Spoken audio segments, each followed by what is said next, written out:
మీకు dark horror and psychological thrillers ఇష్టం ఉంటే ఈ మాంగా అనేది అస్సలు మిస్ అవ్వకండి. మాంగా పేరే హైడౌట్. స్టోరీ స్టార్టింగ్ లో ఒక ఫెయిల్యూర్ రైటర్ ని చూపిస్తారు అండ్ తన వైఫ్ ని ఒక డార్క్ ఐసోలేటెడ్ కేవ్ కి తీసుకెళ్తాడు. ఆమెని చంపి ఒక కొత్త లైఫ్ ని స్టార్ట్ చేయాలని అనుకుంటాడు. కానీ అప్పుడే అతనికి ఒకటి అర్థమవుతుంది, కేవ్ లో అతను ఒక్కడే హంటర్ కాదు, ఇంకా ఎవరో వాళ్ళని అబ్జర్వ్ చేస్తున్నారని చెప్పి. అండ్ మెయిన్లీ ఈ మాంగా యూనిక్ సెల్లింగ్ పాయింట్ దీని dark intense art style.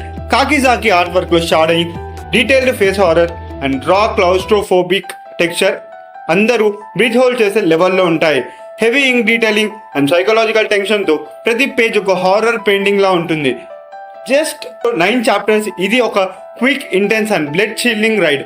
Monsters బయట ఉన్నారా లేదా మనం మైండ్లోనే ఉన్నారా అనే కాన్సెప్ట్ని రాగా చూపిస్తారు. Dark horror and psychological thriller system ఉండే వాళ్ళకి హైడౌట్ని ఈ రోజే ట్రై చేయమని చెప్పండి. అండ్ మన ఈ రికమెండేషన్ మీకు నచ్చితే యానిమాంగా తెలుగుని ఫాలో చేసి పెట్టుకోండి. అరిగాతో గోజైమస్.